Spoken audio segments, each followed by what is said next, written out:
going on, Russell Wayne and the Main Event 365 Network? This is Jason Kabenda from the Detroit Lions. Here to give y'all a shout out, man. We appreciate all the support, man. Know you guys are big fans.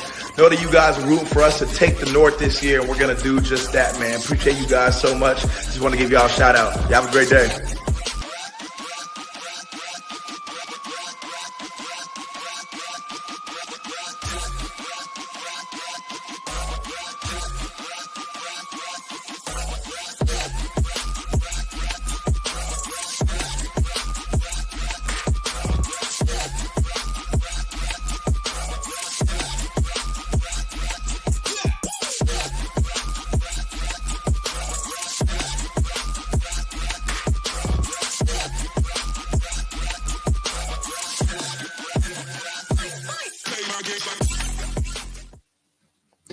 What is going on, everybody out there? I'm getting that thing in there, Mike. Boom, right there. Bam. What is going on? Hello, everyone, and welcome to NFC North Open Mic. It's Open Mic night here on the main stage, so get your comments in, get your questions in. We have a headliner panel that will be here soon. In the meantime, I'm your host, Main Event Mike. We're here to talk about free agency in the NFC North. Thank you, everyone, for being with us. Joined, as always, by our illustrious producer, Mr. Russell Wayne. How are you, Russ? Free agency week. I'm doing great as a Lions fan. I'm feeling really, really, really good. How about you, brother man? As a Lions fan, I am feeling great. I feel like we have the best general manager in the NFL in Mr. Brad Holmes. He is playing chess, and the rest of the GMs in the division are playing checkers. Yeah, so we're going to go through and give a little bit of a recap of actually all four of the NFC North teams. And since it's just me and you as the Lions fan until Bill the Packer fan and get here, then we're just going to talk about these signings. So we re-signed defensive tackle Isaiah Buggs to a 2-year, $4.5 million deal. What did you think of the Isaiah Buggs signing for the Lions? I love that it's defensive line depth. The best teams in this league are 8 deep on the defensive line, and they're constantly rotating fresh players, fresh packages in at the end of games. That's how successful teams win. Isaiah Buggs is committed to the organization. It's a real organization-friendly deal, 2 years, $4.5 million. He's being paid for exactly what he is, defensive line depth. Great team player, great guy to have in the locker room. And have you seen this guy? He's a beast. He's huge.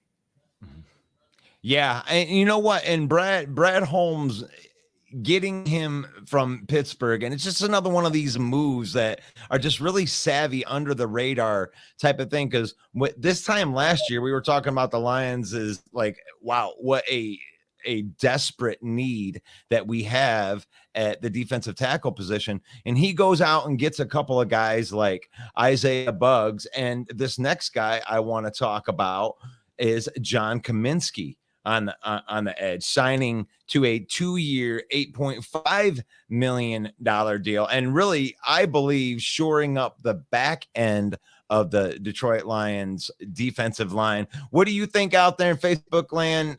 John Kaminsky, Isaiah Buggs, let us know in the comments. What do you think about that, Mike? What do you think about? Well, I think John Kaminsky was a pleasant surprise last year. He played very well, especially down the stretch in the 8 out of 10 game winning streak the Lions had going down the stretch. He had a broken thumb for most of the year and a big club cast on his hand, and he played lights out coming off the bench. And what a pleasant surprise. Maybe this guy might have been a Band-Aid or a stopgap at the beginning of the year, but he really endeared himself to his teammates and his coaches, and the Lions re-signed him. They rewarded him for that with an $8.5 million deal on 2 years. So definitely a little bit higher of a payday, I think, than what people would have guessed at this time last year for John Kaminsky coming back to the team. Yeah, but I don't think that it costs that much against the cap. I think a lot of times they show these numbers out there. I'll have to check out the over the cap numbers. John Dorn, he's already out there. We always love you, brother. Yeah, he's thinking that that the Packers still have the best secondary in the NFC North. And I'm going to go to our secondary signings. We were able to sign Cameron Sutton to a 3-year deal, 3-year, $33 million. And I think this is a fantastic signing. It's a Brad Holmes type of signing. So we may beg to differ on the best secondary in the North. I think that undoubtedly goes to the Lions, but we're not. Can I address that, Russ? Yet. Can I address that to John Dorn? What have you been smoking?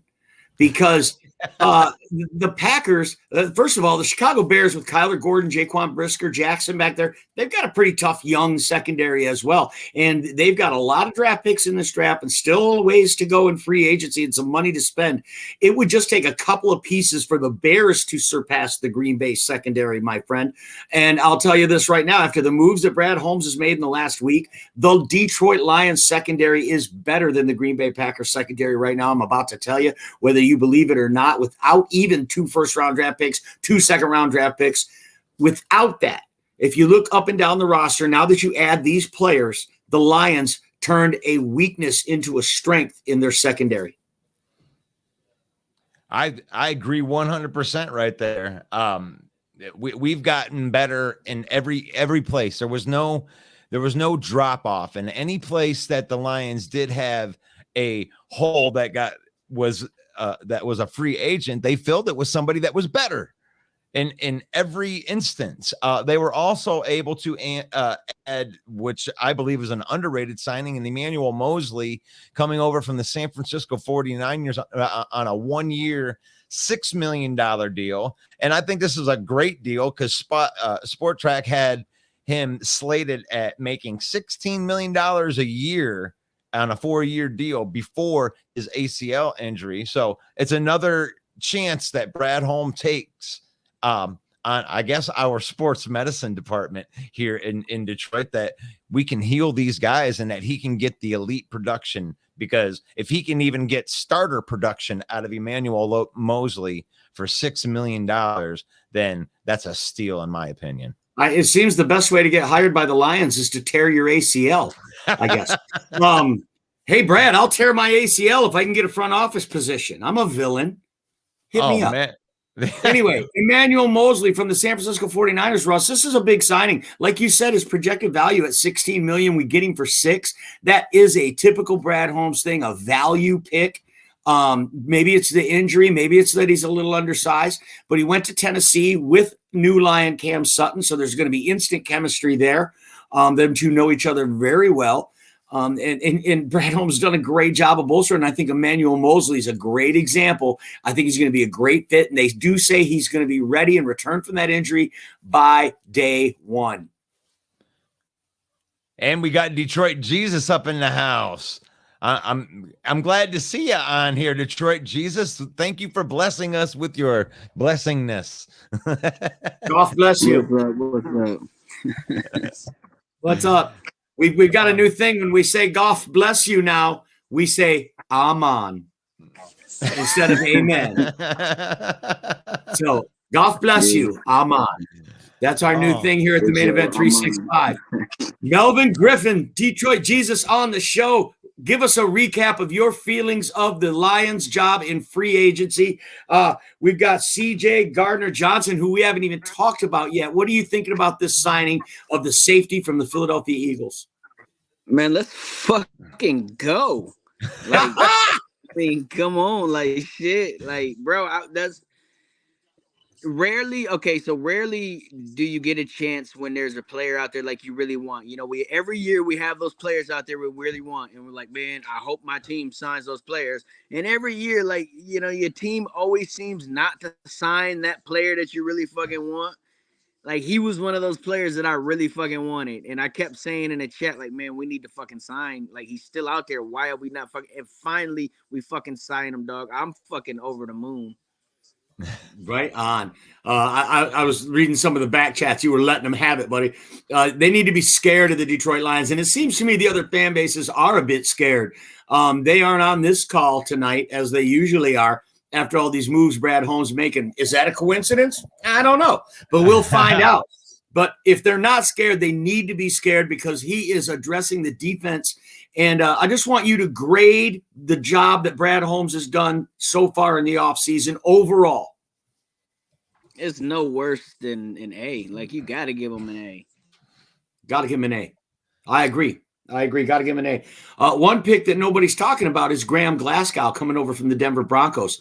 This is a pick I know that you liked, Russ. Adding some depth to an already strength of the team. They did lose Evan Brown to the Seattle Seahawks, but they bring in a veteran who's familiar with Detroit. He's got a lot of miles left on him, and at one time was a pretty good tackle in this league. What do you think about the signing of Graham Glasgow to Detroit?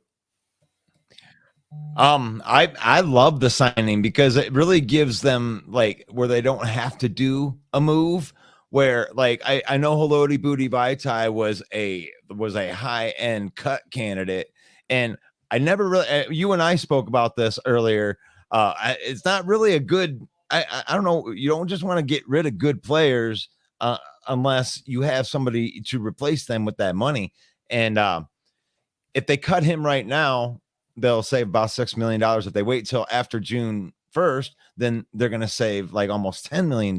So Graham Glasgow comes in there, and whether they keep Vaitai or not, Glasgow can play all three of the interior lineman positions. So he is at least depth. He's an upgrade from Evan Brown for sure. I mean, it's kind of like Evan Brown with a little bit extra. So I love the signing there. I always love having depth at the offensive line position.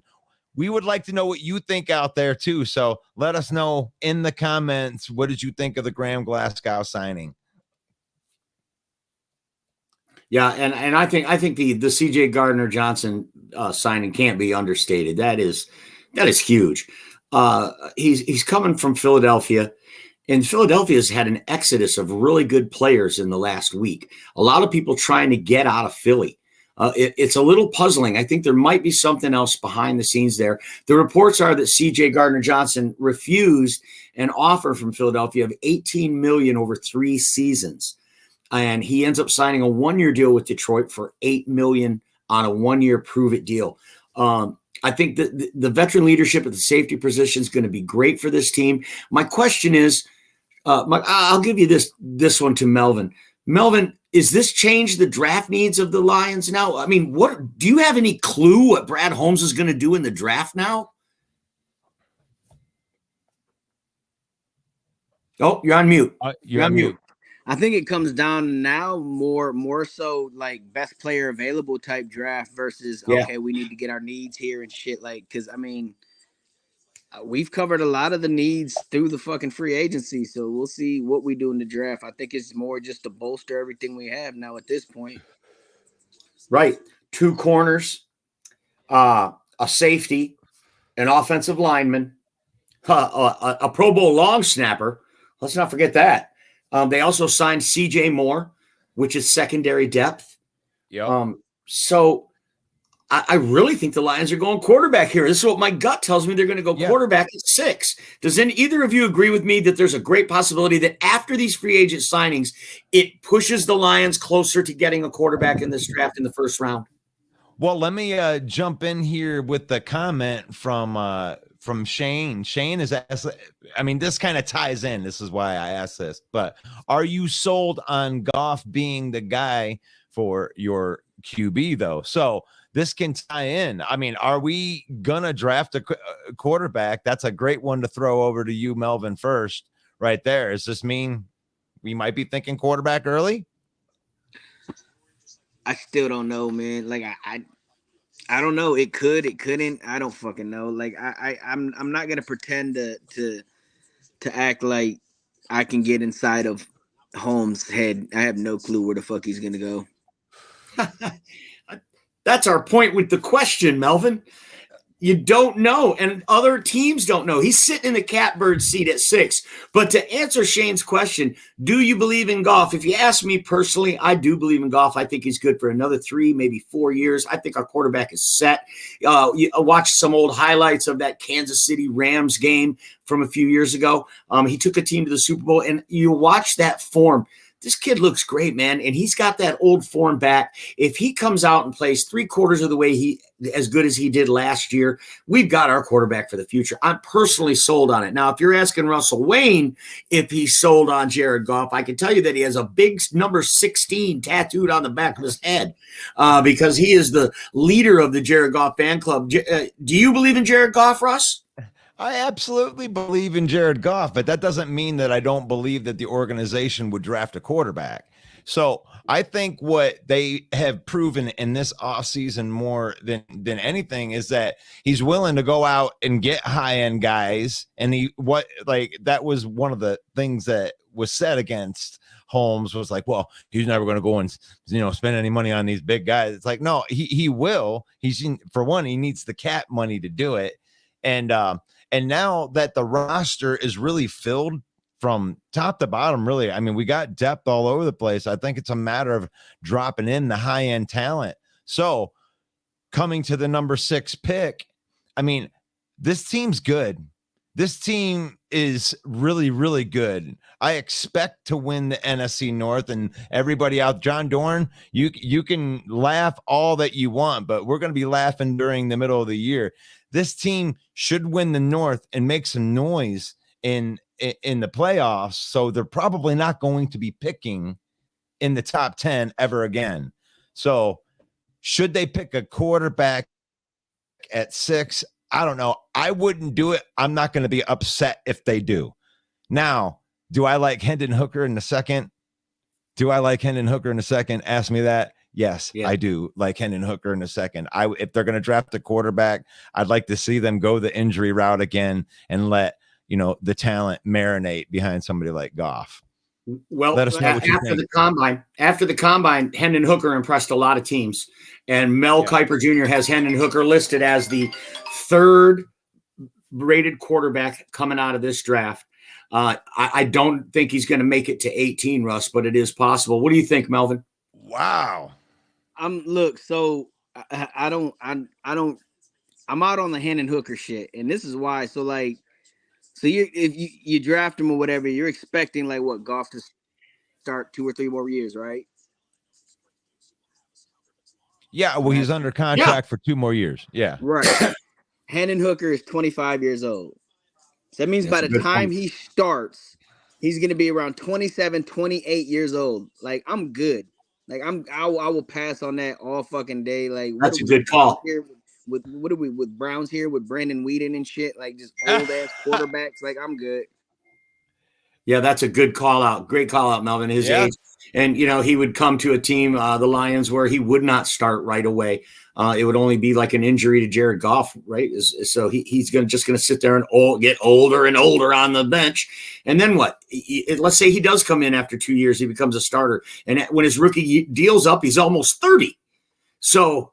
That's a great call out, Melvin. As much as I like the idea of Hendon Hooker, he might not be a good fit based on that reason alone. What do you think? Hendon Hooker in the 2nd to the Detroit Lions?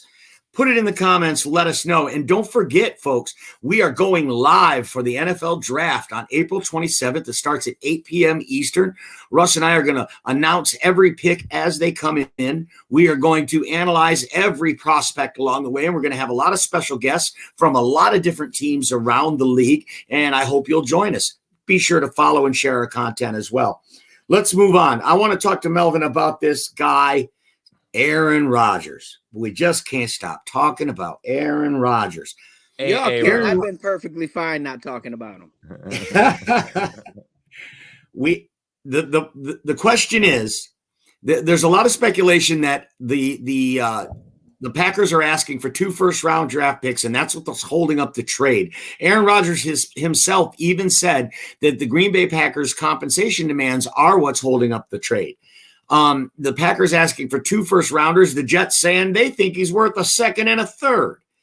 So I want to ask you, Melvin, we're going to take all that off the board and break it down. The first pick in the NFL draft this year is number 13 for the New York Jets. Would you trade, if you're the Jets, the number 13 overall pick, just 1 draft pick, for a future Hall of Famer like Aaron Rodgers to come to the Jets and try to win it all? 1 year. So even if he retires, you're not giving up any future draft capital. Yeah, it's just that one first-round pick. So you asked me this question, like you said, what would you as me? So like I'm supposed to try to take the bias out of it. Like I can't fucking stand the fucking guy. So like how am I gonna be like, well, yes or no, and be an honest answer with that? Like fuck him. But if you were the Jets and you had that team, because as much as I know you bleed Honolulu blue and silver, if you played for the Jets or worked for the Jets, you'd be a Jets fan. So if you're the Jets, do you try to push all your chips to the middle of the table and try to get Aaron Rodgers and give up one first-round draft pick? I guess. Look, so if you're gonna give up the first, and look, so you got this double whammy working with the Packers. So it's like, so if I'm the Jets, I'm like, okay, so if you want us to give up at least the first round, then you're gonna eat this fucking contract. Like you're gonna eat the bulk of this fucking money, because not only are you asking us to eat the bulk of the fucking money, but you're also asking us to trade first round fucking picks for a fucking 30-year-old quarterback. So it's either one or the other. You can't have the fucking cake and eat it too. I don't know though. Just 1 year.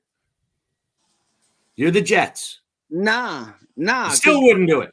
I mean, if you're really paying attention, like, I mean, some of that shit was Rodgers last year with the Packers. Are we gonna just act like, oh, it was just the wide receivers and blah blah blah? Fucking Aaron Rodgers, fucking dirt balling. Fucking how many balls did we see Aaron Rodgers dirt ball last fucking season? He short armed a bunch of them.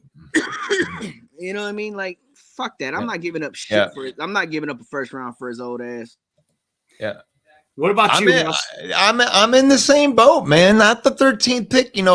Like I said, like you might be able to convince me into like a second round pick, and then maybe a second round pick. But you're not getting. I mean, first round picks. Those are your like franchise defining picks. I know that's what the Jets are sitting there. They're sitting on that 13th pick, going, look, we want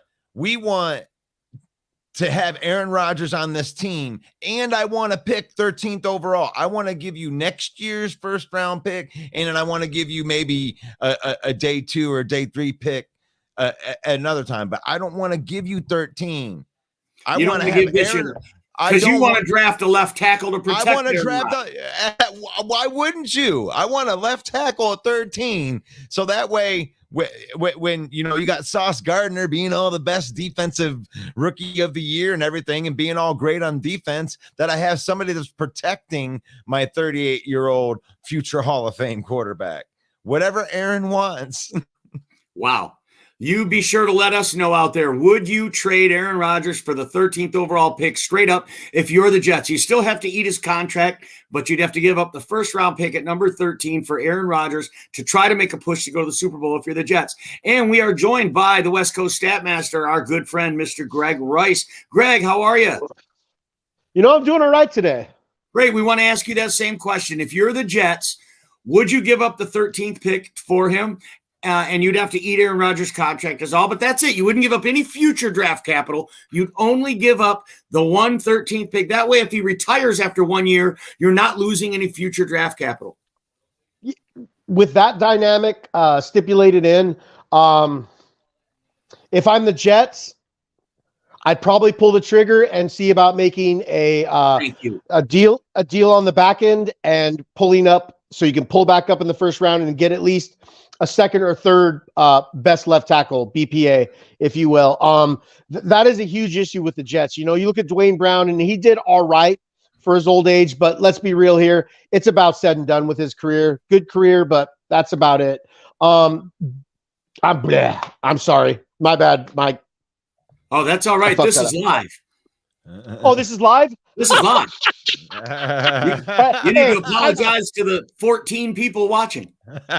Yeah. Hey, my apologies to the 14, probably now 12. But John Thorne is one, so that 19. Doesn't count. It's 19. 19 people. That's and right. John Dorn. Yeah, and John Dorn. Yeah, it's John Dorn's 5 fake accounts, and His shadow accounts, and 15 people. Okay. Yep. John, feel free to jump on when you get that last field plowed. Jump off the John Deere and jump on here. Wow, 5 different accounts just said Fields is garbage at the same time. It's weird. Funny how that happens. Look at the irony. It is open mic night here on the main stage, and we are talking to the West Coast stat master Gregg Rice and Detroit Jesus Melvin G. And we're talking about Aaron Rodgers because that's what everyone seems to do in this division. Next question about Aaron Rodgers. Today, this week, it came out that Joe Namath, the New York Jets great, gave his blessing to Aaron Rodgers to take the number 12, which has been retired since 1985 at the Jets organization. At first, Joe Namath said, well, we as players take that, and I quote, we as players take that very seriously, but it's not my decision. It's up to the owners. Now, that sounds like he's not cool with it. So the interviewers pressed him, and he said, well, yeah, of course I'll give my blessing for Aaron Rodgers to wear number 12 if he comes to New York. So it didn't sound like, it sounded more than me like, yeah, you could if you wanted, but who would do that, right? So I'm asking you, does it say something about his character, Gregg, if Aaron Rodgers does take the number 12 when he gets to New York? I mean, I'll just put it simple to you like this, Mike. That is a precious number in New York, regardless of what you look at the stats with Namath. I know they aren't exactly impressive. It was a different era, though, and he brought the Jets a title. That pressure will be on Aaron Rodgers, absolutely 110%, to bring them a title if he pulls that number out of retirement. Peyton Manning did it. He knew the pressure. He got it done. Well, I mean, he got it done half the time. But still, I think with the expectation of taking that number 12, the Jets fans would overwhelmingly agree that it's Super Bowl or bust. And I can't help but think that way as well. So is Aaron Rodgers up for that type of pressure? Because like we just talked about, revealing back to our next thing, they're a left tackle and quarterback away from, in my opinion, being a top 4 team in this league. So is Aaron Rodgers suited for that kind of pressure? I don't know, man. Yeah, I think so. And he gets this reputation as a narcissist, as a diva. I think this goes, the psychology of it, it's very interesting that if he does go to New York and decides to pull the 12 off the Ring of Honor for himself to wear, I just think that is a arrogant move. I think that's a very arrogant, that 12 earned its way up there on that ring, and it should stay there regardless of whoever the player was that earned it, whether it's Mike Singletary or Joe Namath or any of these players that have left it all on the field, and one of their only rewards is CTE and their number hanging up on the rafters. So I really would be against it. I don't like Aaron Rodgers. I will like him even less if he takes the 12 down for the New York Jets. Let us know what you think in the comments. It is open mic night. You can also give us your opinion. We'll be sure to kick it around the panel. Russ, what's next? Well, I'm looking through. So I agree. Mike says Brent, and then says, hi, Mike, the Bear fan. What do you think you hear about the trade, the Bear trade? What do you think about a Bear trade of Eddie Jackson for a 3rd round draft pick? And Mike, the Bear fan, isn't here, but anybody you that I haven't heard about this trade, Gregg. Have you? No, I haven't heard anything about it. Is this a hypothetical trade right here? Tell us, Caleb, is this hypothetical? Because if I'm the Lions, I'll give up a 3rd round pick for Jackson any day of the week and twice on Sundays. It actually is a good deal. Dude's a you ball like hawk. that. Okay. He's a ball hawk. He's a young, good player. It's the strength of their team right back there with him and Briscoe. So throw that out there. What do you got on Eddie Jackson? Why should, for a 3rd round pick, if you were offered straight up Gregg Rice, you taking Eddie Jackson for a 3rd round pick? Yeah, absolutely. I personally look, as our Lions, I think we're a little deep in safety, but if you're another team in the league that needs a safety for a 3rd round pick, Eddie Jackson, look, so here was his thing is he had, a couple good years with Fangio, and then they switched defensive coordinators, and then it kind of went to some weird zone, didn't really fit his style of play. And then last year we kind of saw the Eddie Jackson of old. I think that would be an amazing deal for, I wouldn't be so sure to give him up. If I'm the Bears, I would be asking for a 2nd round pick. For Eddie Jackson, heck yeah. You know, Greg, yeah. it's great to have you on the show, Greg.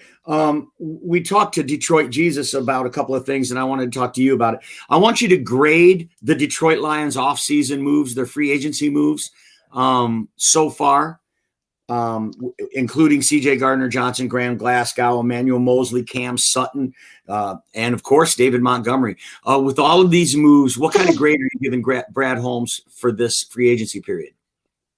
I mean, they haven't taken the field yet, but if you look at it on paper, I see it as an absolute A. He brought in quality talent, and a lot of these guys for contracts that were a lot less than they were projected with. I love the Montgomery pick. Swaggy will always be missed, and I get that. He was so much to this rebuild. He gave us so much positivity in dark times, but I do believe that David Montgomery is a better overall back, and I look at it as an upgrade. At worst, if he doesn't have quite the season we expect, I look at it as a lateral move.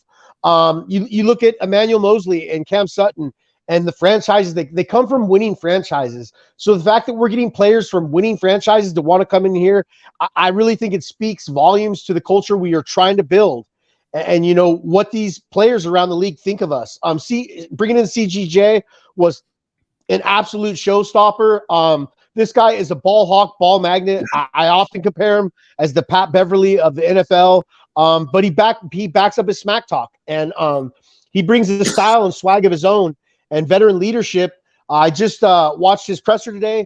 Said he's known AG since he was on the Nike All-American team, and when you have that kind of rapport with someone, I think it's just amazing. And then when you look at the Graham Glasgow, we got our swing guard center. Kind of knocked it out the park, man. I'm trying my best not to be a homer about it, but man, these are some quality signings that not only fill positions of need, but bring in a presence that is amazing to have. That's a great call out. These are high character guys as well, keeping with the trajectory that Brad Holmes and Dan Campbell have been on so far. So that's a great call out, Greg.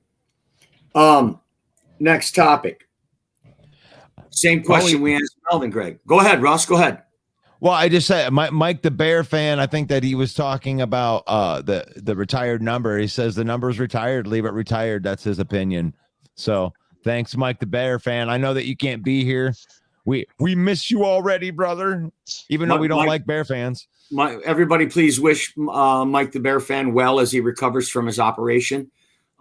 He had to have the couch surgically removed from his ass, and he's currently in recovery, and we wish him the best. Thank you, Mike the Bear fan, for chiming in. And I wonder if Mike the Bear fan's response to that has anything to do with the fact that he absolutely hates Aaron Rodgers' guts. Because if that was a different player, I wonder if he would feel the same. Hey, just to touch on what Gregg said about Glenn and fucking Chauncey Gardner Johnson. Man, like he actually benched him in fucking high school.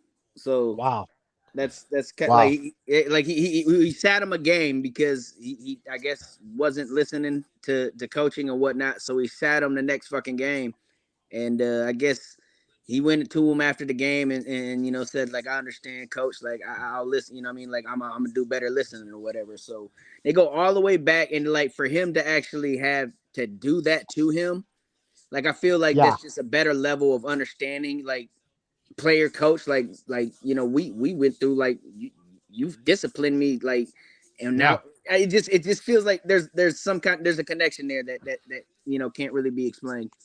Yeah, I don't think there's any doubt that players respond to former players because they really can relate to their situations and they take their advice a lot more seriously, perhaps, than coaches who weren't players. That's definitely a good call out. And then you look at Dre Bly now coaching the secondary. Dre Bly and Aaron Glenn have some new toys back there to play with, and Cam Sutton, Emmanuel Mosley, and C.J. Gardner-Johnson. So, Greg, we want to ask you the same thing we asked Detroit Jesus. Does this change the draft needs for the Lions now? And, I mean, I thought for sure I knew what they needed. Now I have no idea what Brad Holmes is going to do. Detroit Jesus came right out and said, I have no fucking clue what he's going to do. So you tell me, what do you think Brad Holmes is going to do? I mean, look, man, I am doing my absolute best not to be a homer about this, man. I really feel that really, you guys, we are solid across the board. Sure, we could use upgrades in a couple spots. All of us would like to see a better linebacker. Anzalone did well above expectations last year. But I'm sure there's a couple people out there, including myself, that would like to grab a Jack Campbell, excuse me, or a Von Pace Jr. And I still am in the books for wanting a corner at some point in the draft. It doesn't have to be a first rounder anymore necessarily, but I'd like to do that. But I mean, it's just I have no idea. And to be honest with you, I shot this idea around. We could be looking at a quarterback in the first round. Playoffs. Which is exactly where I was trying to get you to go, Greg. This could put the Lions, these moves in free agency could be lining up for the Lions to take a quarterback. Let us know what you think in the comments. Do you think the Lions are positioning themselves to get a quarterback in this draft? If so, which one do you like? Don't forget, we will be going live during the draft, April 27th at 8 p.m. Eastern time. Russell Wayne and myself with a bunch of special guests. I know Greg Rice and Detroit Jesus will probably be along as well. I know we'll have Bill the Packer fan, I think, Mike the Bear fan. We're going to have super fans from across the league coming in when their team is on the clock, and we're going to announce the picks as they happen within the law. So if you can't watch the draft, tune into the main event, April 27th at 8 p.m. Eastern time. What else we got going on, Russ, in the world of Detroit Lions or NFC North open mic? Let's talk about other NFC teams. Well, so what I would like to do is I'd like to give an update on the Minnesota Vikings. Okay, after they cut everybody, they restructured Harrison Smith, the 45-year-old safety, so that they could pay the popcorn vendors, and that's the end of our Minnesota Vikings update. Minnesota Vikings lose this week alone. Patrick Peterson, Dalvin Tomlinson, Eric Kendricks, Adam Thielen, Cam Dantzler. That's half a starting unit, guys. They're shipping everyone away. Here's who they brought back. They did bring in Byron Murphy, a good DB from Arizona. They did bring him in, and they did sign 2 backup tight ends. What is going? And they're still, by the way, $9 million over the cap. Greg Rice, go ahead. What's going on with these Minnesota Vikings? Yeah, you're on mute. Yeah, it's that bad. He doesn't even want to actually say it out loud. Hey, so look, man, they brought in a player that I used to be really high on. Goes by the name of Marcus Davenport. It looks like he'll be playing their 3-4 DE possibly. Look, man, this kid was an absolute monster out of college, and I liked him for our Lions. In fact, the Saints moved up to grab him and gave up next year's first rounder to the Packers to get him. Unfortunately, other than one season in the NFL, this kid has just not been able to stay healthy. It looks like they picked him up on a 1-year prove-it deal. I don't know. It looks good on paper, you guys, but this kid just cannot stay healthy. I know Vikings fans are hyping it up, but I don't know. I really don't know what to make of the move. As of today, though, Greg, in your opinion, would you say the Vikings are not better than they were when they lost to the Giants? I don't believe they're a better team. Kwesi absolutely has to do better at drafting as well, too. You know, I've talked with Melvin, other NFC North. Look, you could chop this up, break this down any way you want. You got absolutely nothing from your draft class last year. You guys traded yourself out of an impact player, back-to-back division rival trades. The craziest stuff I've ever seen. Kwesi's got to do better in the draft. NFL.com had him ranked as the worst draft in the NFL last year, and deservedly so. Like, what did they get back? And bless seeing he went through a major injury. I get that. Ingram was Osmore. I know they're hyping this kid up because they lost Kendricks, but let's be real. They're asking to get milk from water, or water from wine, if you will. So I don't know. We'll see how that goes. But they are who we thought they were. True. Those Minnesota Vikings look like they're headed for the basement. Are you a Vikings fan? You don't agree with that? Then let us know. Let us know our opinion stinks. We're just a bunch of chuckleheads with a podcast anyway. Put it right there in the comments. Let us know what you think. I don't think you have – if you're a Minnesota Vikings fan, you don't have any courage. You're not actually going to go into the comments with any type of smack talk. You're in hibernation. You're under a rock. You're irrelevant. You're hoping that somehow you can get rid of Cousins, but his contract. I know is a few still talking like they are, like everything's just great. Get him, Melvin. They ain't gonna come live. They're gonna stick behind a chat room. They're gonna They're gonna make it so they can type and then leave. They don't want to be face to face with somebody that can, check their bullshit team. Yeah. This is Smack Talk. It's open mic, so it's a free for all right here. And the Vikings are the new basement, the new bottom of everybody's shoe. That's 2 easy dubs for the other 3 teams in the division. Ooh, that's harsh, Russell. But I can agree with it. Looks like Mike the Bear fan might be joining us from a truck stop in Peoria. Hey, man, I heard your comment and I had to jump on, man. I'm sitting in the basement. You guys kept this bitch warm for decades. Fuck. I'm Mike grabbing the Bear fan joining us here on the main stage. I'm not there to defend myself. Thanks. Yeah, that's how we do. Welcome to the program, Mike. We've only so far covered the Lions and the Vikings, so you're right on time to give us a recap of the Bears and free agency. And there is a lot. I mean, this is only an hour-long show, and the Bears could probably fill up a whole hour with just the things that they've pulled off in this free agency period. But if you could give us and our viewers a short recap of what the Bears have been able to accomplish this week in free agency, and they are still $41 million under the cap.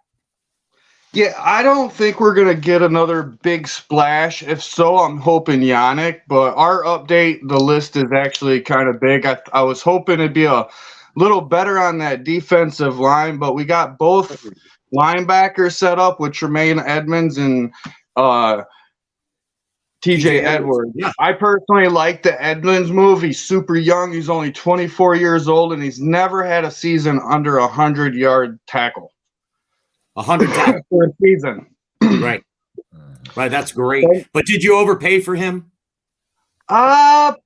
Solely, yes. But I look at it as like a bunch category because remember Roquan Smith wanted $20 million. He got his money. So we paid TJ Edwards, Edmonds, and Sanborn cheaper on the salary books than Roquan itself. So as a bunch, I like it. You know what I mean? Because Edwards is pretty good too. He had over 100 tackles last year as well. Yeah, you bring 200 tacklers into the linebacker. You definitely improved your linebacker. Do you think the Bears now have the best linebacking core in the division? I believe so. I think we need one more, though. We don't have a super solid on the other side. You know what I mean? I keep saying we're going to possibly bring back Morrow. I might be wrong. I might be right because he played well and he'll be cheap. Mm-hmm. But what I was shocked about is I like the DJ, more wide receiver. The Foreman kind of didn't throw me off, but I liked it too because he plays just as good as Monty. The only thing he lacks on the Monty is probably pass protection and probably breaking tackles. Right. He's a running back who lacks the ability to break tackles. Agreed. He was all that. That's what you got out of That's better than Monty. Offensive line in Carolina, so. Yeah. Hey, Melvin brought up a good point right there. Go ahead, Melvin, Jesus. touch on that, man. Like, Carolina's got a good offensive line. He played behind that. And Montgomery, for what it's worth, has played on a worse offensive line his whole fucking career and is he's balled out. So, I mean, I wouldn't say Foreman is on the same level as Montgomery, especially since it took him 5 seasons to have a decent season to begin with. Yep. Good point. And another thing here is I think that breaking tackles thing that Montgomery's, that's his claim to fame, that he's great at breaking tackles. Every time you hear of an analysis about David Montgomery, that's the first thing people say. So I went back. I wasn't that familiar with him. I'd only seen him twice a year when the Lions would lock him up. He's never had really much success against Detroit. So I was kind of down on this trade because, I love Jamal. So I went back and watched every game that he played in 2022, and I keyed in on him and watched him, and this guy, friends, is a stud. The reason he's breaking all those tackles is because they're hitting him in the backfield. He's doing everything he can to lunge forward and make a positive gain, which he did. He even had a 1,000-yard rushing season under his belt as well, and he's only 25 years old. So definitely a great move by the Lions. And I think in my opinion, Dante Foreman is not the running back David Montgomery is, and the Bears downgraded at the halfback position. They do have a lot of draft capital. They do have a lot of money to spend. Maybe they have a belief in Khalil Herbert that Dante Foreman is more of a complimentary back to him, and they're going to feature Khalil Herbert on 3-down sets. So we'll see. Or the Bears just take a giant fucking shit on all of us and draft Bijan Robinson. Ooh, good point, Melvin. Yeah, man, that is possible. Yeah, huge on that guy. Huge. Yeah. And Melvin, you're right, man. We did lack that offensive line last year. Like, it was horrific. You know what I mean? And there was only one player that played the same position all year. It's the rookie, Braxton Jones. We did go out and get another guard, not like a number one, but we got a top 15 guard at Nate Davis that should help that out. I personally think they should move Whitehair back to center where he was a Pro Bowler. Then you got tackle, guard, and your center locked up. So then you got to just, get somebody else in there. We have young talent. They just can't seem to stay healthy. Jenkins was injured when we drafted him, and I had high hopes for that kid, but he just been bouncing around on injuries and wondering when's his last year in Chicago. I personally think Broom is better. Would you be shocked if the Bears did take Bijan at 9? No, not at all. He's a beast for sure. Like, what's that? Guys, he's a beast, but your team has so many holes. Wouldn't it seem foolish to draft overall? I personally don't think they will. You know what I mean? Like you said, we got more needs. We need some more help on that defensive line, plus that offensive line as well.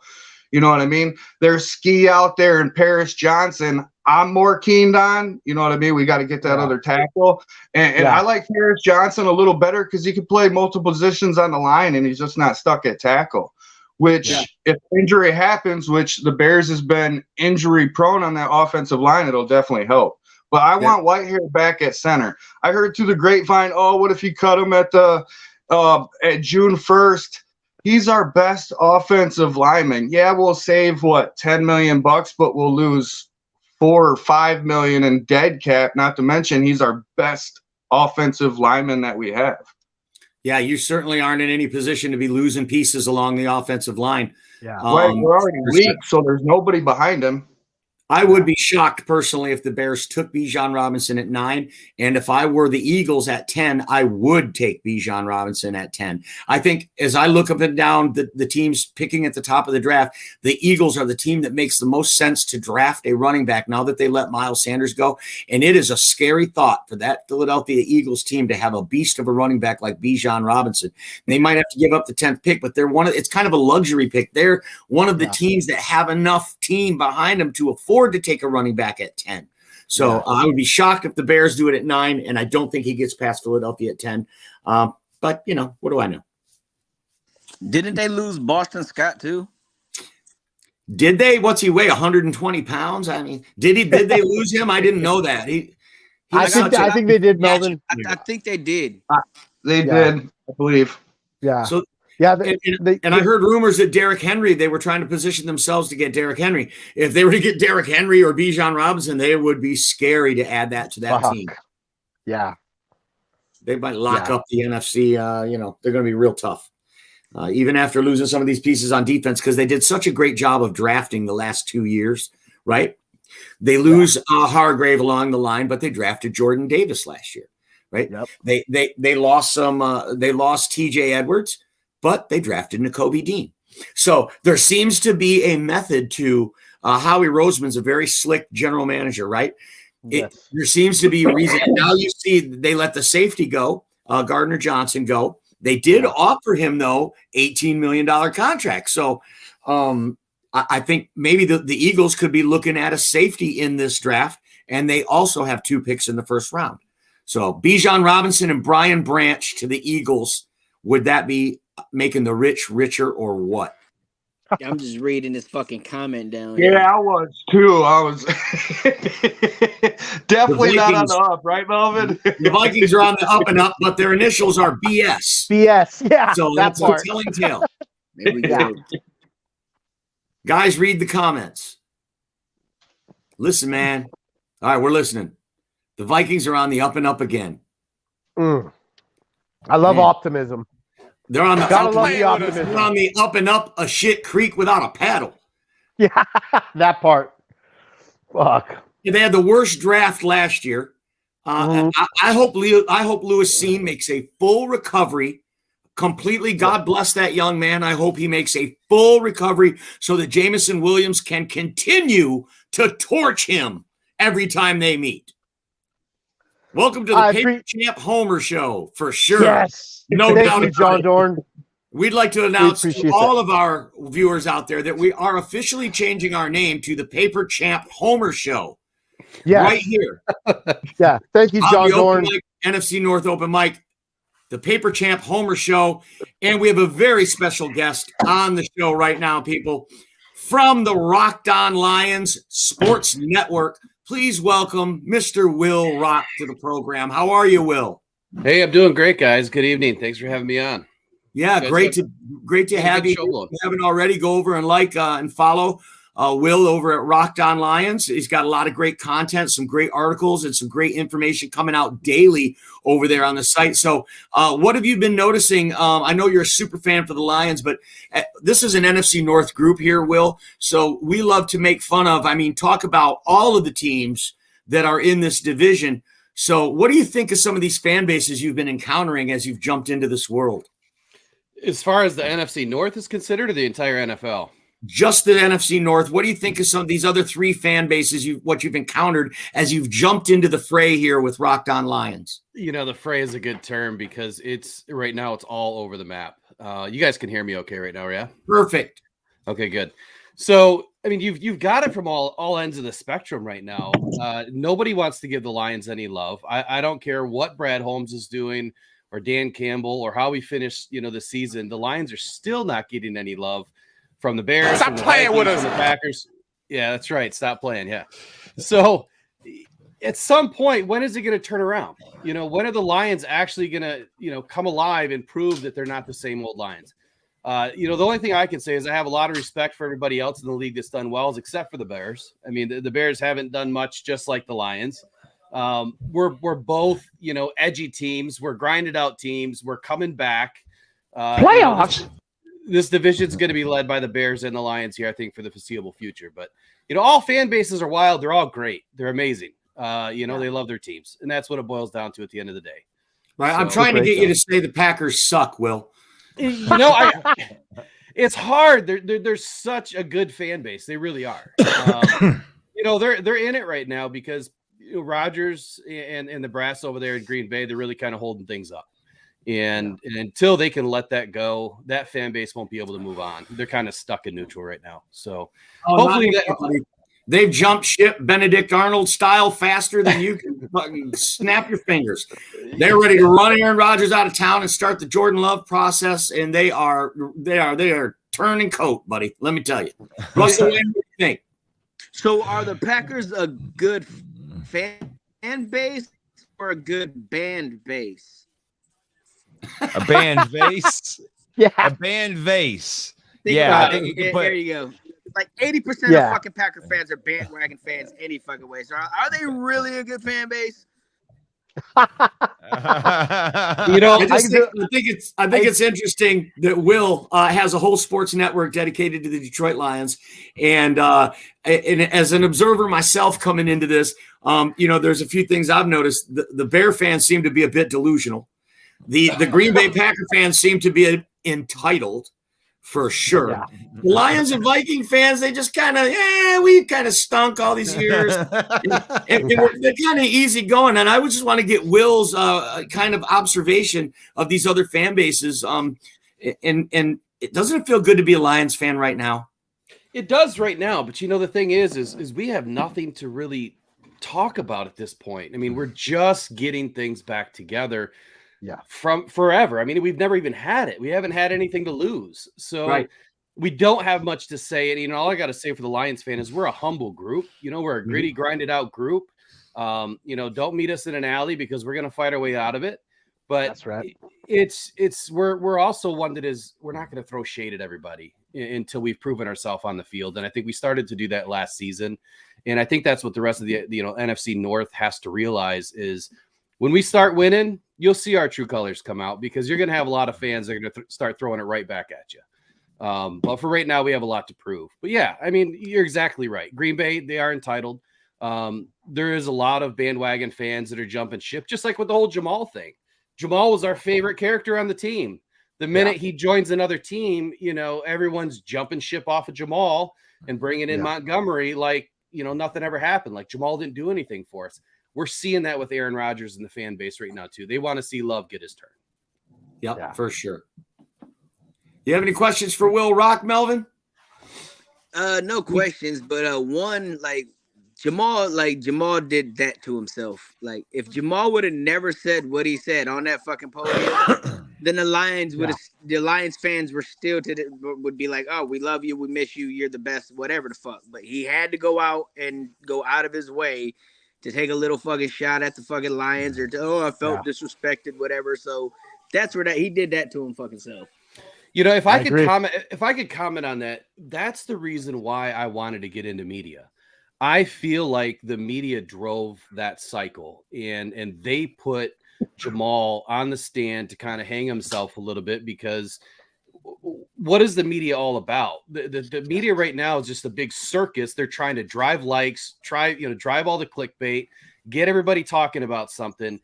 And, he had to defend himself. And I think the media put him up to it. And unfortunately, I feel like he lost the battle because now you got a whole fan base that doesn't like him when that was our number one guy. He was our number one locker room guy. So that's why I wanted to get into media because we really want to try to provide, truth and honesty and transparency in everything that we do. We try not to throw all the clickbait stuff out there and we try to bring you everything that we know, right up to the second that we get it. And I feel like, you guys are doing the same thing. We're not out here trying to pull likes just to throw garbage out there like some of the other networks are doing. But we have a lot to learn ourselves. We're still young into this. So, right. And I'd like to remind everyone watching, if you're garbage, we still want you to like our page. So tell me, to respond to Will, actually being a Bear fan, I have gave some credit to the Lions on their new organization, doing, a lot different moves.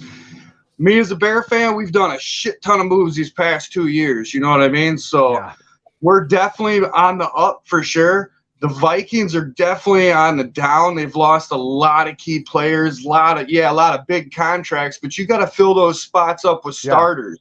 And you ain't going to get equivalent to what they could do on the field. Yeah. And already last year, they were worst in the league for defense. So that's just going to get worse. Trust me. Bears were pretty much in the worst dead last because that defensive line was terrible. You know what I mean? So I get that. And you're right. You guys shouldn't be bragging at all until you guys win a division at least. But I feel like you guys have the best chance to win the division this year. I really do. I feel like the Bears could be like the Jags from last year. They could go from dead last into the division to possibly fighting for the playoffs. Not saying we're winning the division or getting 10 wins, but anything can happen. Here's a funny thing about that. It seems like the other fan bases it's like when. So let me ask you that, Mike the Bear fan. It's like this is a popular thing from other fan bases to say, okay, I have to win a division. Should I hide in a closet and not be happy about my team or get excited or enthusiastic about my team? I have to wait. When is it? Like week 5, week 6? Like when am I allowed to jump all in and say, yeah, we're fucking gonna be kick ass? Well, when you take those bags off your head. No, that's just my low blow to you because main event Mike always gives me low blows. So I mean, I gotta throw my shots in sometimes. You gotta get yours, man. You got him in. You gotta get him in. Shots, man. Will had said something earlier about we're not gonna be Lions fans. We're not gonna throw shade and blah blah. Well.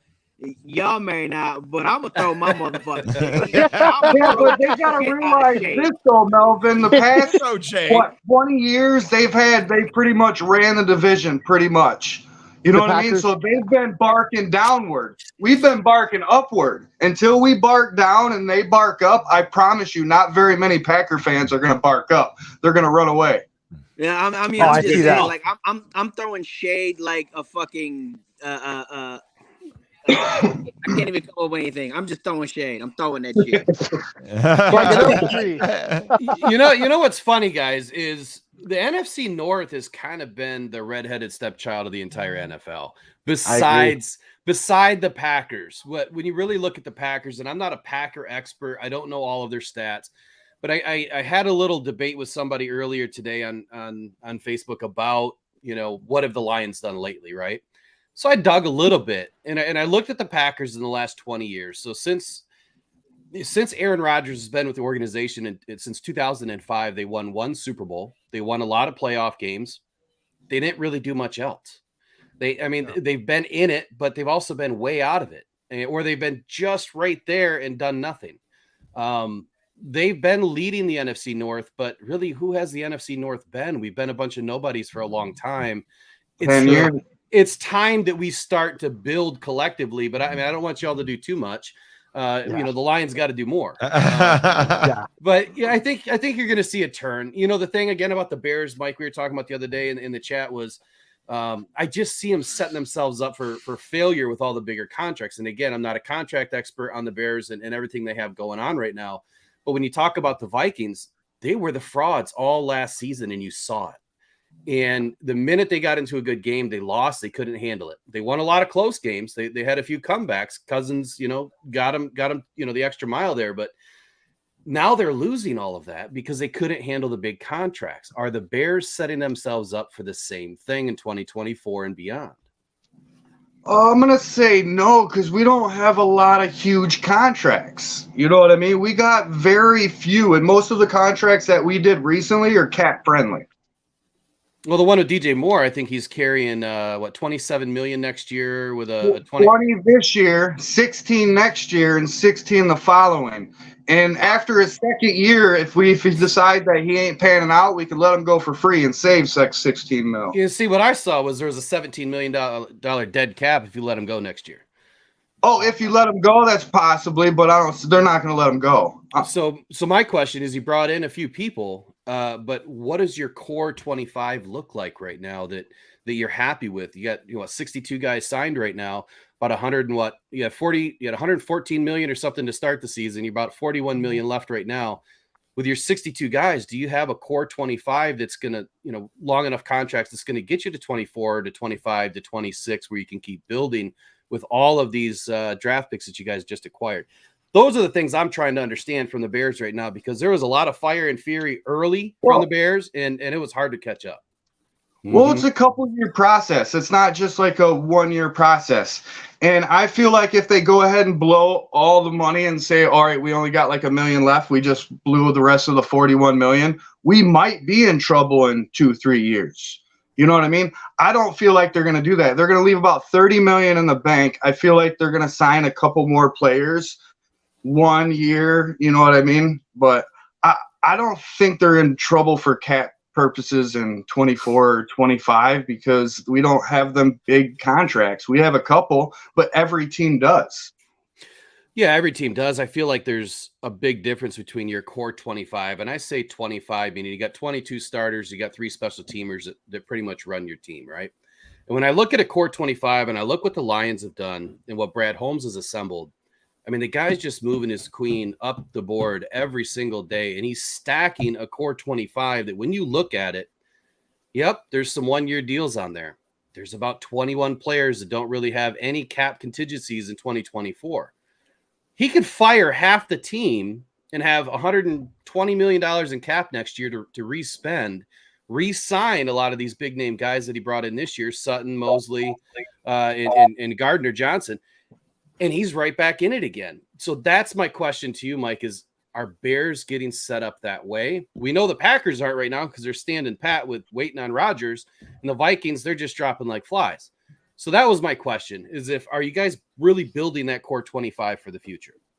Like I said, it's a couple-year process. It's just not a 1 year. I believe they are building to it. We don't have it quite yet. We only have 4 players over $14 million per year right now. Everybody else is $7 million or under.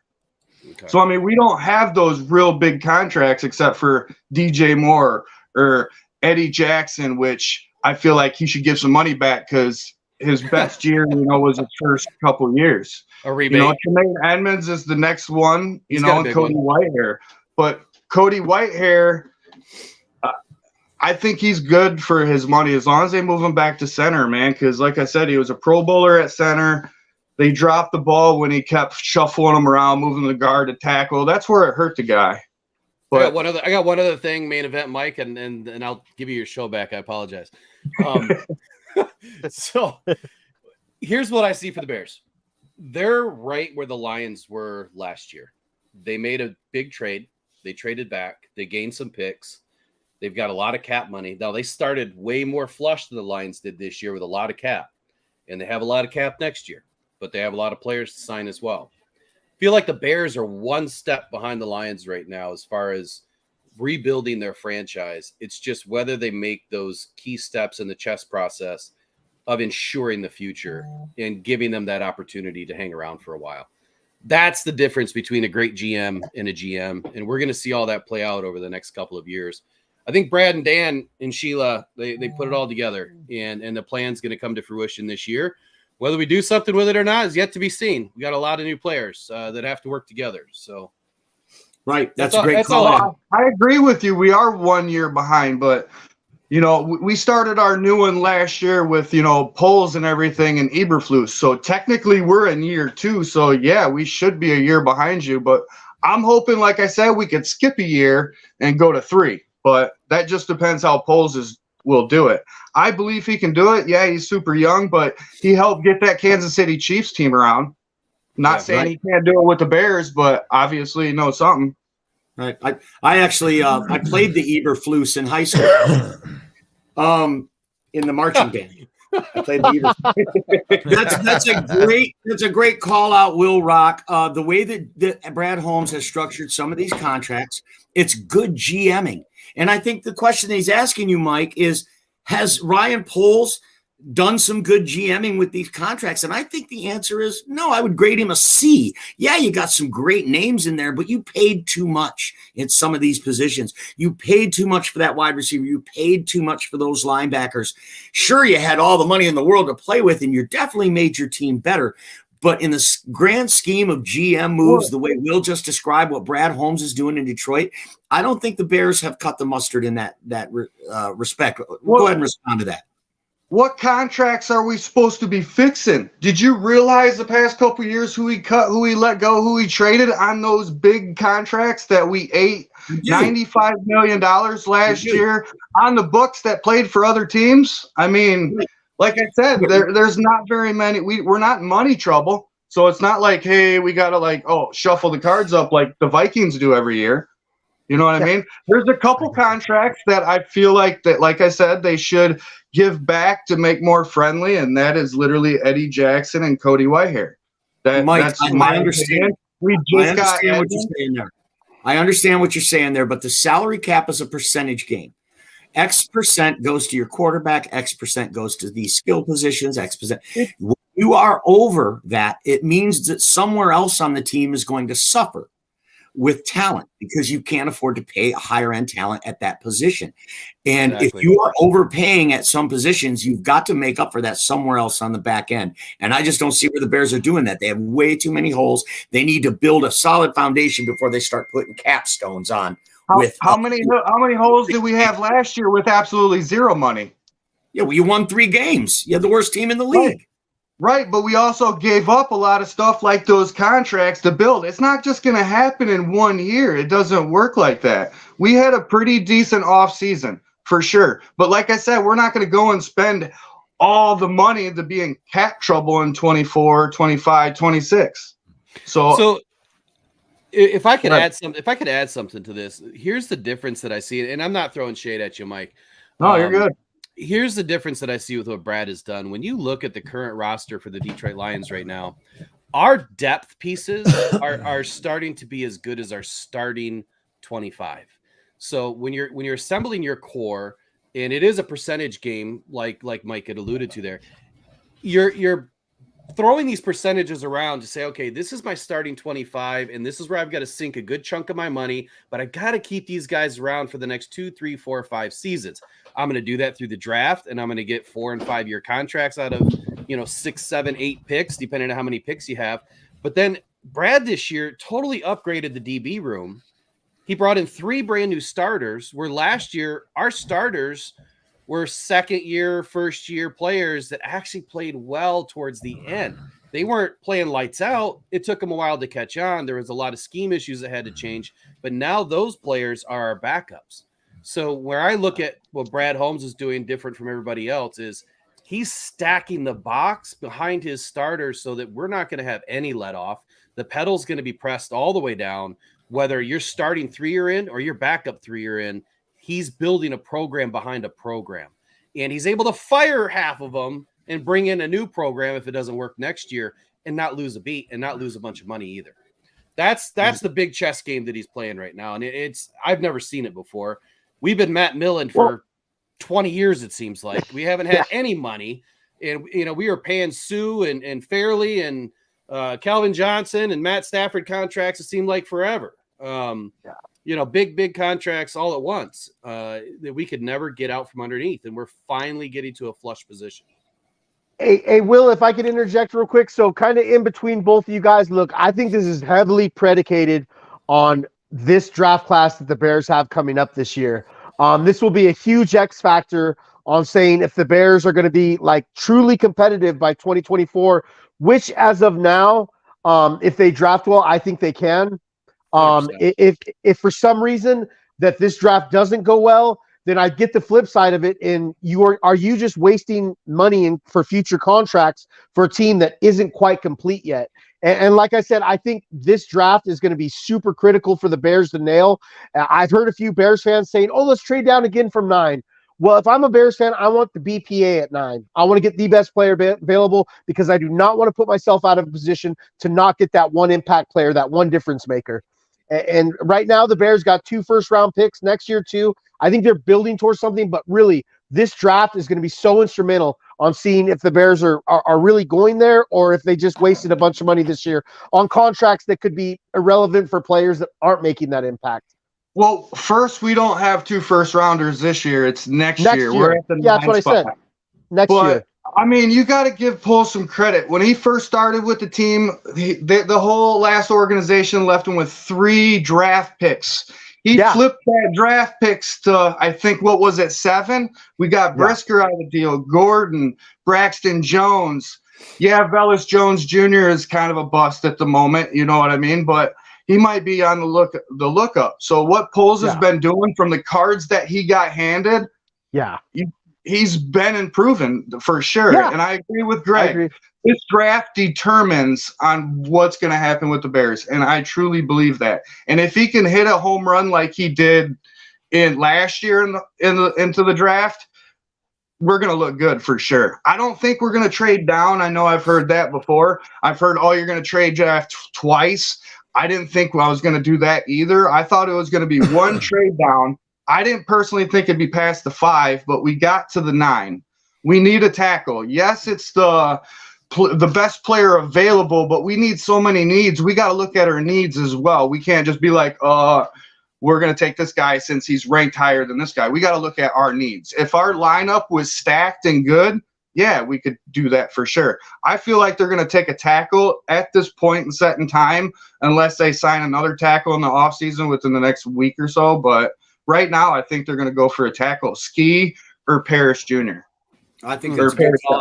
If I'm the Bears, I would also probably go offensive line if you got a game record like Will Anderson who's not on the board. So let's talk about the X factor. Let's talk about Jalen Carter. Georgia defensive tackle was arrested for drag racing down in Georgia. We mentioned this before. Had he been arrested in California, he might be looking at a felony or some other state. But in Georgia, it's only a misdemeanor. He went down. He faced the music. He went to the combine, showed up 9 pounds overweight, and was sucking gas halfway through. This guy's supposed to be a game wrecker. It looks like he's going to be around for the Bears at 9 or the Lions at 6 even. Should we take Jalen Carter? I want to kick it around. We'll start with Detroit Jesus. Melvin, if the Lions are there at 6 and Jalen Carter's there, should they take him? I was on the Carter train. Gregg knows I was heavy on Carter, but like I'm all the way out, honestly. So like the combine doesn't bother me as much as the fact, like, okay, so the accident I can understand, stupid shit or whatever, but the fact that you like left your teammate and friend there to just fucking die, that bothers me. So like, I mean, that's your teammate, and you don't know what, like, is he gonna live? Is he gonna, like, you cut the fuck out? So like, you cut out in a situation that extreme. You expect me to believe like, oh, you won't fucking give up on your teammates on the field and in the locker room and any fucking thing else? You know what I mean? Yeah. So you're out on him at 6. Absolutely. Even if he's a game changer, legendary piece of your defense. I'm out. Okay. Gregg Rice, I want to ask you the same question. Jalen Carter's there at 6. You take him? No, I'm out on him too for everything Melvin just touched on. I mean, look, when it comes down to it, I think of high volume, high character guys. And for everything Melvin just said, and I think the kid got pulled over a week after this went down for going 80 and a 35. Shows up, can't finish his drills. Like, to me, like I said, he gives me Nick Fairley, Albert Hainsworth vibes. I know the talent's there, but is it worth the risk? Not to me. But if he's there at 18, we grab him. Okay, but 6, nah. Let's ask the Bears. They have no morals. Mike the Bear fan. Would you take Jalen Carter at 9? I was big on Carter too, but the more I see of him and more stuff is coming out, the kid is making bad decision after bad decision. It's one thing to be like, hey, I got an alcohol problem. Let me address it. Let me get fixed. You know what I mean? Yeah. And like you said, he couldn't even finish the drills. Why participate when you knew that you weren't in shape and you weren't going to do well? Yeah, I say no, you pass him. Okay. Will Rock, I'm pretty sure I know your answer, but I want to ask your opinion. How far does Jalen Carter slip?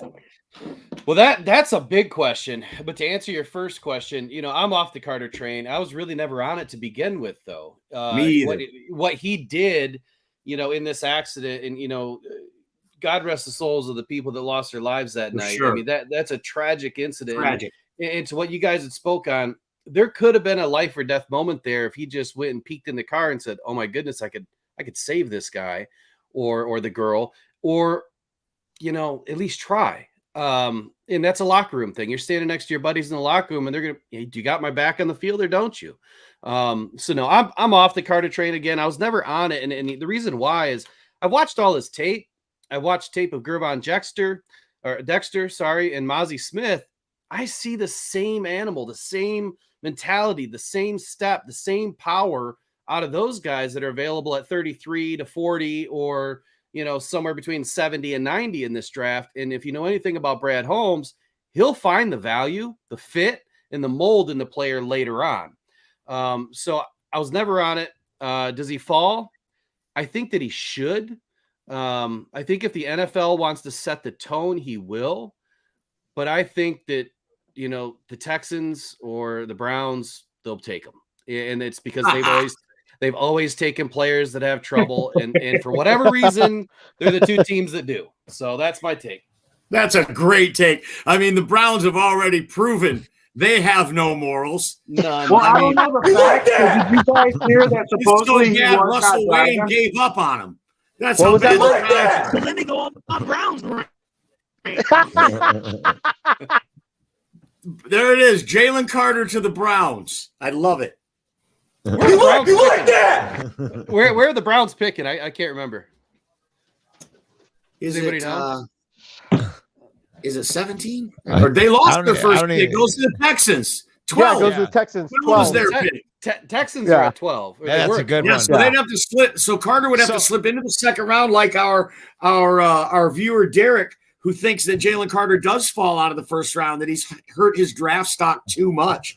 And one of our other Facebook users, Barbara Jean, says the Vikings frauds. Oh, I don't think so. Barbara Jean does not think the Vikings are fraud. Well, thank you for representing the Vikings, Barbara Jean. we haven't had anybody been able to come onto the show tonight to help defend the Vikings. So we've kind of been ripping them a new one collectively as a result. So we appreciate that. Barbara Jean also says that is she imagining things, or is there a reason that the producer pulled that off the screen before I was done reading it? She says, is there an opinion?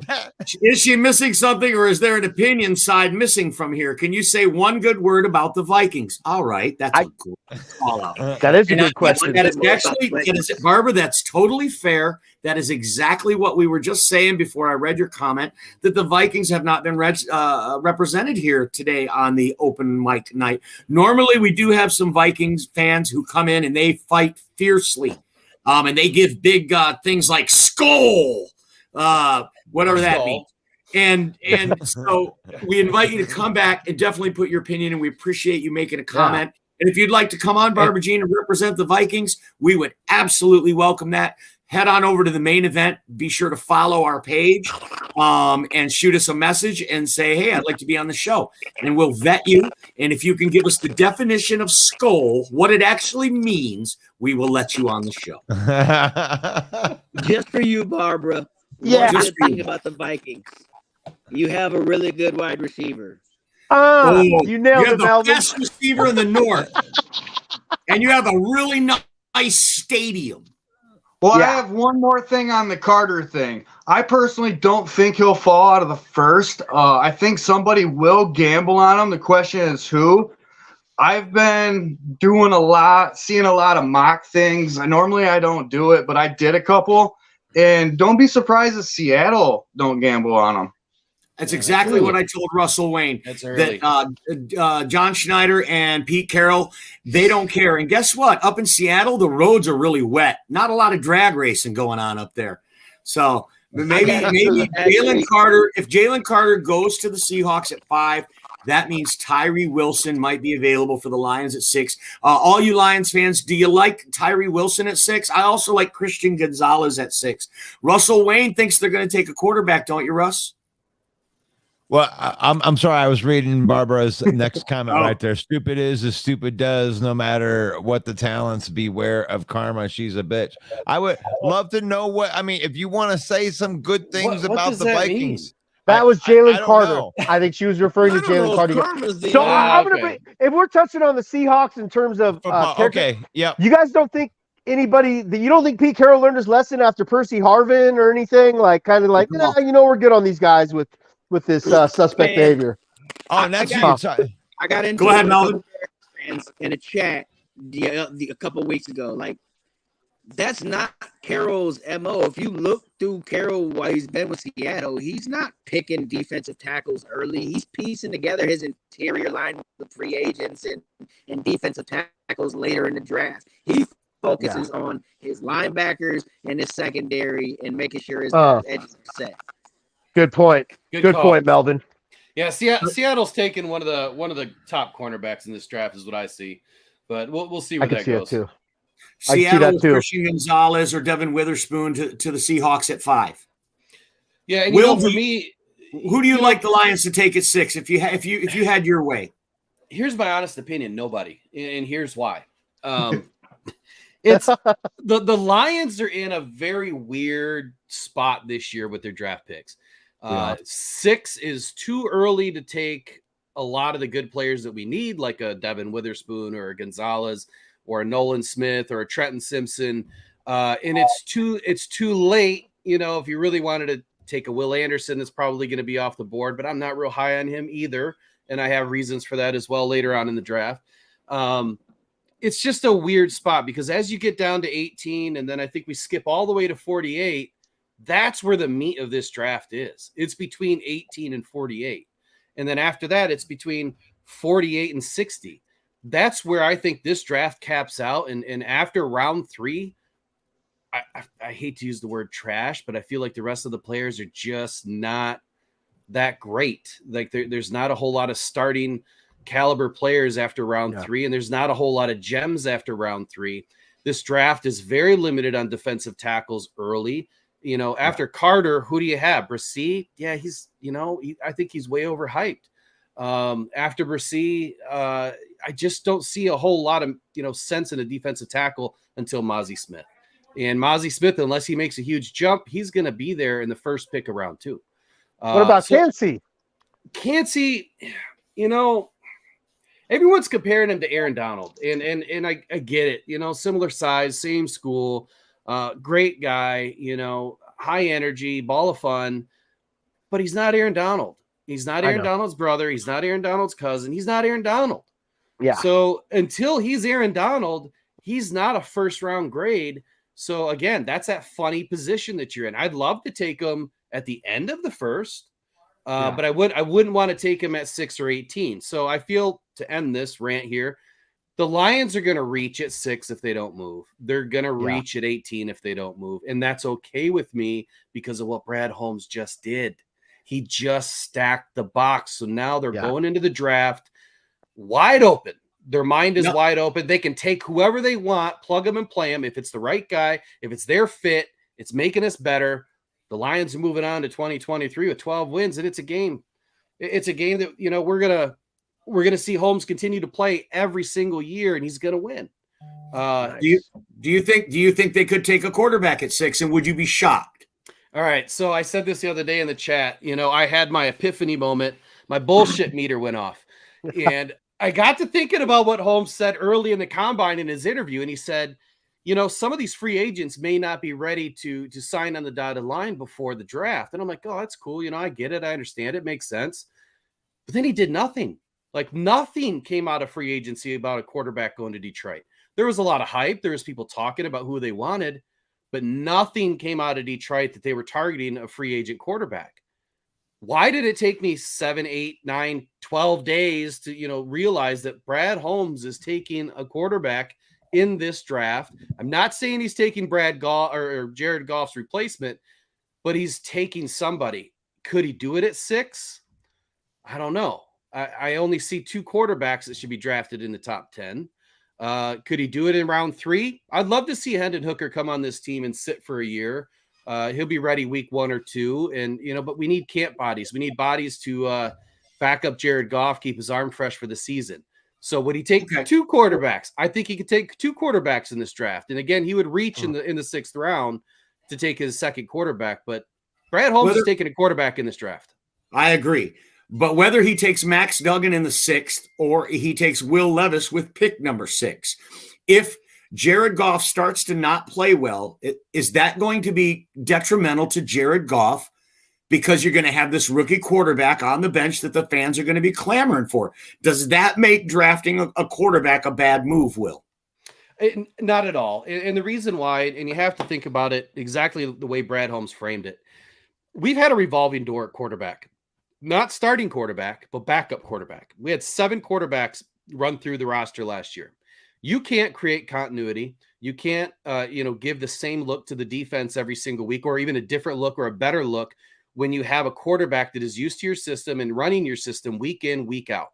So you need somebody on the roster that has a 4 or a 5-year contract that can stick around for a while, not only learn the Ben Johnson system, but learn the way that Dan Campbell wants to run that offense and learn the Detroit way, the new way. So that's why it's important that we take a quarterback and then we add a second one so that we have 2 for game day. We have 3 to practice with during the week, and we can get through camp healthy. And if somebody does go down, they're ready.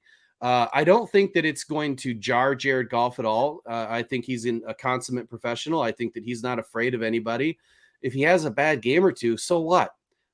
He's done it in the past. Last year, he had a couple bad games in a row, the Cowboys being one of them, and he bounces right back. I'm not worried about it. I think that he's got a very long leash. Goff has proven himself within the system and to the Lions, and his leash is going to be long enough to where he could have a few bad games in a row. And I don't think the Lions fans are going to start jumping down his throat either. But that's why he's going to take somebody like Hendon Hooker, who has an ACL issue, and he's not going to be coming back till week 1 or 2 anyway, and is unlikely to play, in 2023 for any length of time.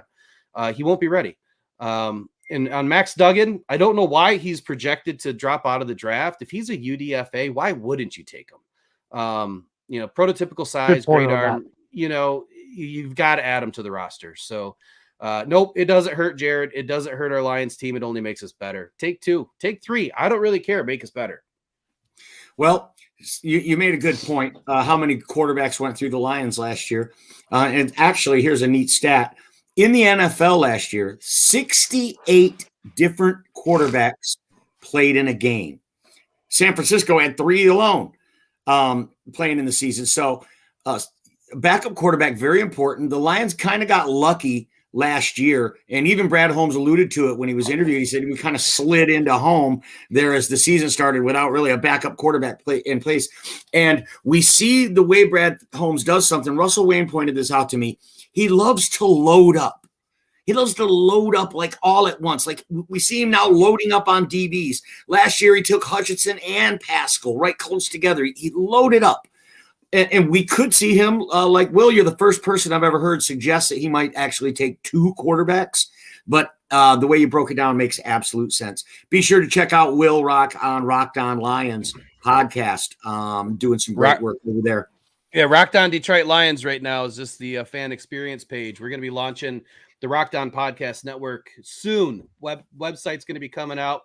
We're going to start filtering in some content. The main event guys have been so gracious to help me with some of this, be involved in some of it, a little collaborating going on behind the scenes here. So great group, guys. You got to join everybody's page. The ones that are here, you got a phenomenal group giving you the goods every single week. It's a great group of guys, and they really know their stuff. They're having some fun with it. Thanks, Will. Checks in the mail for that. Hey, we're going to wrap it up now. We're going to wrap it up now. Any parting shots from the West Coast stat master, Mr. Gregg Rice? Man. One prime. Yeah, that part. All right.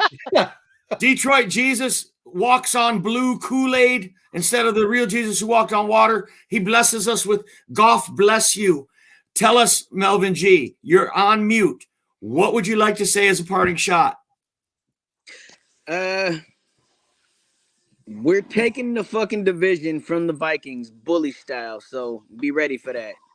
All right. Thanks to everyone that Stop playing with us. Don't forget, we are doing a live draft special on Thursday, April 27th at 8 p.m. Eastern time. We are going to announce every pick in the draft as soon as it's legal to do so. We're going to break down all the prospects. A lot of these chuckleheads you see on your screen here now will probably be joining us with their analysis. And it's going to be a really great draft experience. We got a lot of surprises, maybe coming to you from a special secret location in Michigan as well. Be sure to join us. And to everyone out there and everyone on the panel, God bless each and every one of you. Peace out. See you guys.